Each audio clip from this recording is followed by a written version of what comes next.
Samajwadi party को मध्य प्रदेश में मिली बड़ी जीत। मध्य प्रदेश में तीसरी बड़ी पार्टी बनने जा रही सपा।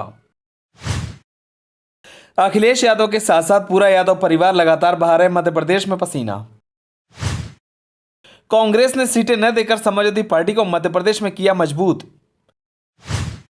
समाजवादी पार्टी को आगे बढ़ता देख अब कांग्रेस ने हिला दिया दिमाग। चलिए आपको बताते हैं। समाजवादी पार्टी की मध्य प्रदेश में कोई बड़ी राजनीतिक जमीन नहीं है, फिर भी वह यहां हो रहे चुनाव में कांग्रेस और बीजेपी के बाद तीसरी बड़ी पार्टी बनने का सपना संजोए हुए है। अखिलेश यादव यहां लगातार पसीना बहा रहे हैं। सपा की रणनीति यहां कांग्रेस की उंगली पकड़कर खुद को मजबूत करने की थी, लेकिन ऐन मौके पर कांग्रेस ने सीटें न देकर सपा के मंसूबे पर पानी फेर दिया। मध्य प्रदेश में बीजेपी और कांग्रेस के बीच कांटे की टक्कर दिख रही है, लेकिन सपा भी अपने को इस मुकाबले में शामिल दिखा रही है। लोगों का मानना है कि मध्य प्रदेश में सपा का असर बीजेपी और कांग्रेस जीतना नहीं, लेकिन पार्टी बसपा के बाद चौथी ताकत जरूर रही है। बुंदेलखंड, खासतौर पर उत्तर प्रदेश की सीमा से सटे टीकमगढ़ और निवाड़ी जिलों में पार्टी का वोट बैंक है। सपा ने सबसे अच्छा प्रदर्शन 2003 के चुनाव में किया था, जब उसके 7 विधायक चुनकर विधानसभा पहुंचे थे। आपको बता दें कि सपा यूपी की सीमा से सटे विंध्य और बुंदेलखंड में अपना वर्चस्व रखती है। बुंदेलखंड क्षेत्र में ही 26 सीटें हैं। यह बेल्ट इटावा से लगा हुआ है। भिंड और चंबल संभाग में सपा का कुछ असर है। चुनावी आंकड़ों की माने तो 2018 में कांग्रेस सबसे बड़ी पार्टी बनकर उभरी थी, लेकिन बहुमत से दूर रह गई थी। ऐसे में कांग्रेस ने बसपा और सपा विधायकों के सहयोग से सरकार बनाई थी। पिछले चुनाव में सपा को सीट के साथ 1.30% वोट हासिल हुआ था। आपको बता दें कि मध्य प्रदेश में कांग्रेस ने सपा को सीटें न देकर पार्टी की उपेक्षा की है। इसके अलावा मध्य प्रदेश के पूर्व मुख्यमंत्री कमलनाथ ने पत्रकारों से राष्ट्रीय अध्यक्ष के बारे में बड़ी बेरुखी से बोलते हुए कहा, अरे भाई छोड़ो अखिलेश वखिलेश।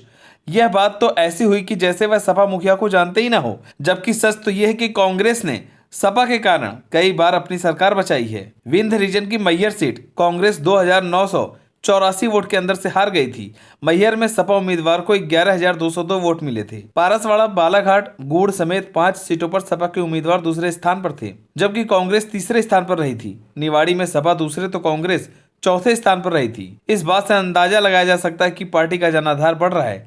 अखिलेश यादव ने मध्य प्रदेश चुनाव को लेकर कहा कि कांग्रेस नहीं चाहती कि हम उनके सहयोगी दल बने। कांग्रेस के पास मौका था कि वो छोटे दलों को साथ लेकर एक गठबंधन का संदेश दिया जाता, लेकिन वो सोचते हैं कि उनके साथ जनता खड़ी है, तो अब उन्हें पीडीए इस बार जवाब देगी। अखिलेश यादव को पूरा यकीन है कि इस बार उनकी पार्टी अच्छा प्रदर्शन करेगी और उनकी पार्टी किंग मेकर की भूमिका अदा करेगी। अगर बात करें पिछले चुनाव की, तो अखिलेश यादव के पास यूपी में 2027 में ही अपनी पार्टी को सत्ता जोड़ने का मौका है। इसी कारण उन्होंने केंद्र में हिस्सेदारी के लिए इंडिया गठबंधन का रास्ता चुना था, लेकिन उसमें अब कठिनाई आ रही है। कांग्रेस से बात नहीं बन पा रही है, लेकिन वे अपने कैडर को संदेश देना चाहते हैं कि उनकी पार्टी राष्ट्रीय स्तर पर अपनी पैठ बढ़ाने में लगी हुई है। इसी कारण वह मध्य प्रदेश चुनाव में भाग ले रहे हैं। उनका मानना है कि यूपी के बाहर के बीजेपी के खिलाफ सरकार बनाने का मौका मिलता है तो उनकी पार्टी उसमें जरूर भाग लेना चाहेगी। उनका मानना है कि यूपी के बाहर के बीजेपी के खिलाफ सरकार बनाने का मौका मिलता है तो उनकी पार्टी उसमें जरूर भाग लेना चाहेगी। चाहे उन्हें भले ही छोटे पार्टनर के तौर पर सत्ता में आने का मौका मिले, तब भी उस पर दांव आजमाना चाहेंगे। मध्य प्रदेश में कांग्रेस के खिलाफ सपा के चुनाव लड़ने से कोई फर्क नहीं पड़ता है। इसी कारण कांग्रेस सपा के खिलाफ कोई बयान नहीं दे रही है, क्योंकि मध्य प्रदेश में सपा की कोई बड़ी राजनीतिक अहमियत नहीं है, लेकिन फिर भी वह अपने को बड़ा बनाने में जुटी हुई है। सपा अपने इस परफॉर्मेंस के सहारे यूपी के लोकसभा चुनाव में अपनी मजबूती चाहती है। मध्य प्रदेश के जरिए वह अपना नैरेटिव सेट कर रही है। आप सभी को क्या लगता है, क्या अखिलेश यादव को मध्य प्रदेश में जीत हासिल हो पाएगी या नहीं? हमें कमेंट कर जरूर बताएं। अगर आप नए हैं तो हमारे चैनल को सब्सक्राइब करें।